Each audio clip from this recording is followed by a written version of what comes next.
The Two Fridas, 1939. Frida and Diego Rivera, 1931. I paint self-portraits because I am so often alone, because I am the person I know best. Frida Kahlo initially thought the bus accident was sort of the most tragic event that happened to her. I think, however, that pales in comparison with the life that she lived after that in constant pain. There have been two great accidents in my life. One was the trolley and the other was Diego. Diego was by far the worst. Frida Kahlo, a life of artistic triumph inspired by an unexpected tragedy. Frida Kahlo's artistic triumphs were inspired by a series of painful tragedies that would lead to her early death. Kahlo's parents, Guillermo Kahlo and Matilda Calderoni Gonzalez, were married in 1898. Guillermo played a very influential role in Kahlo's childhood. He was a photographer and painter, and young Frida often helped him with his projects. Frida and her siblings grew up in the suburbs of Mexico City in La Casa Azul, the Spanish name for the Blue House. Born in 1907, only 3 years before the start of the Mexican Revolution, Kahlo would sometimes claim that she was born in 1910, so that people would directly associate her with the revolution. Tragedy struck her life quickly. At age 6, Kahlo contracted polio, which caused her right leg to be much smaller than her left for the rest of her life. She disguised this by wearing long skirts, which later became a distinctive part of her fashion. Kahlo was often made fun of because of her leg, but her father encouraged her to do many things, including boxing, despite her disability. She helped him with painting and photography and maintained a close relationship with him for the rest of her life. Kahlo attended the Preparatoria, a school in Mexico. She was one of only 35 girls attending the school. Kahlo joined a gang that shared similar political views and soon fell in love with its leader, Alejandro Gomez Arias. However, tragedy would soon strike again. On September 17, 1925, Kahlo was riding a trolley in Mexico City when it collided with a streetcar and was destroyed. Kahlo's spinal column, pelvis, and ribs had multiple fractures in more than one place. She had 11 breaks in her right leg, her right foot was crushed, and she had a dislocated shoulder. A metal handrail also impaled her through her pelvis and uterus, rendering her unable to have children. She was bedridden and in the hospital for 3 months after the accident. Adding insult to injury, Kahlo never was supposed to be on that trolley in the first place. She had left an umbrella on board and returned to retrieve it.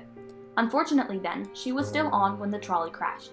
This adds to the tragedy because if she had never gotten back on the bus, she would not have been injured and could have led a normal life. Later, Kahlo wrote, "I remember it was the 17th September 1925. Shortly after we had entered the bus, the collision happened.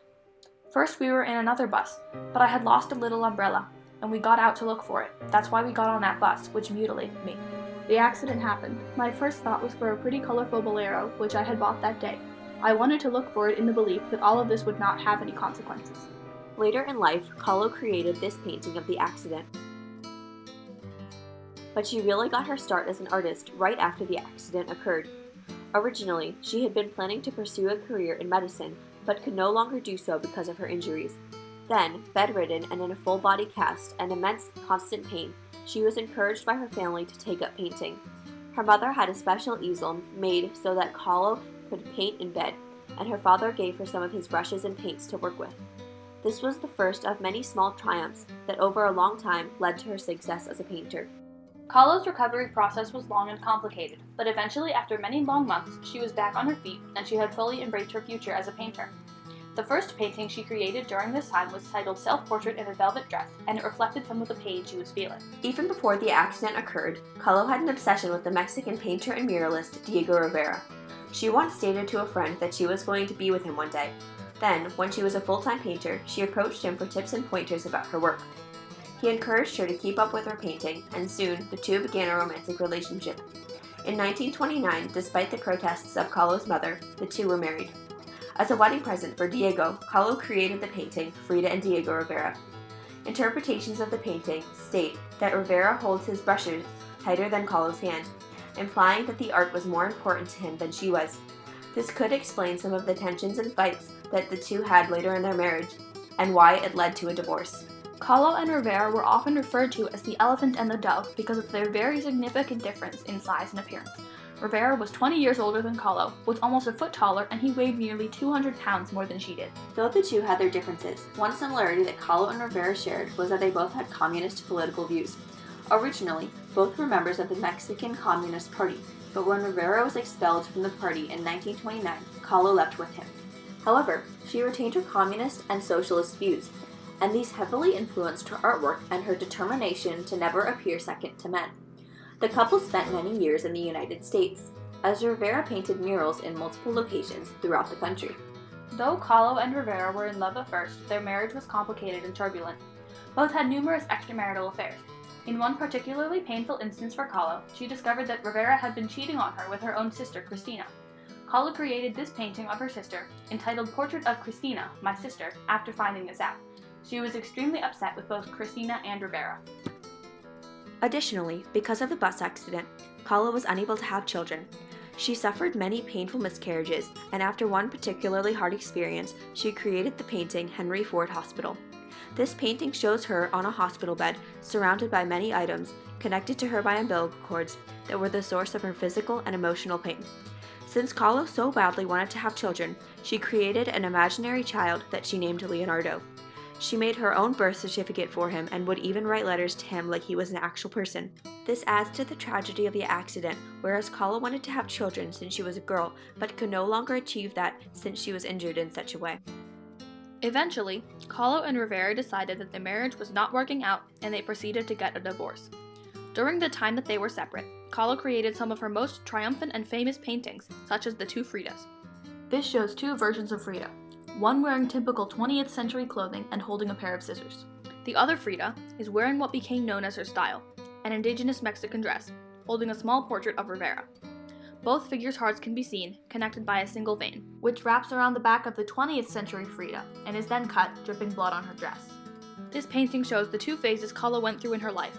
Despite her hardships, she still managed to become a very uniquely triumphant figure in the art world at a time when not many women were artists. She became well known enough and powerful enough as a woman artist at a time when there were very few female artists in the early 20th century. Not only that, but she was a Latina woman, and so to be a powerful artist in the American scene when all of the rest of the artists for the most part were male, that was a pretty impressive triumph. Kahlo and Rivera were divorced in November of 1939, but decided to remarry in December of 1940. This time, the two lived separately and kept their distance, though acknowledged their continued love for one another. In the last 10 years of her life, Kahlo kept an illustrated diary which depicted many of her life experiences. This is also where she wrote about the last of the 35 painful surgeries she went through toward the end of her life. Her right leg was amputated to the knee because of gangrene. She had multiple surgeries done, almost half of which tragically failed. But despite all of the medical complications she was experiencing at the time, she refused to stop painting. Her diary is full of vivid images and passages that show Kahlo's true triumphant spirit. She was a painter who refused to give up. Unfortunately, the tragedy came back when her surgeries continued to fail, leaving her in immense pain. A few days before her death on July 13, 1954, Kahlo wrote, "I hope the exit is joyful. I hope never to return. Frida." Her death was the final tragedy of her life, since she was so young, only 47, and it meant she could no longer create the art she would become so triumphantly famous for. Her life contained many instances of tragedy. Ultimately, however, Kahlo's life was a triumph to the world of art, and her work continues to gain fame after her death. Throughout the years of her life, Kahlo experienced both triumph and tragedy. She once wrote, "Nothing is worth more than laughter. It is strength to laugh and to abandon oneself, to be liked. Tragedy is the most ridiculous thing." Kahlo recognized herself as a triumph instead of focusing on the tragedy of her life. Today, Frida Kahlo is known as one of the most influential female painters of the 20th century. Her art is featured all over the world, carrying on her triumphant legacy to this day. The phenomenon of Kahlo's life holds a significance in history in that she overcame the barricades of her life and lived it to the fullest.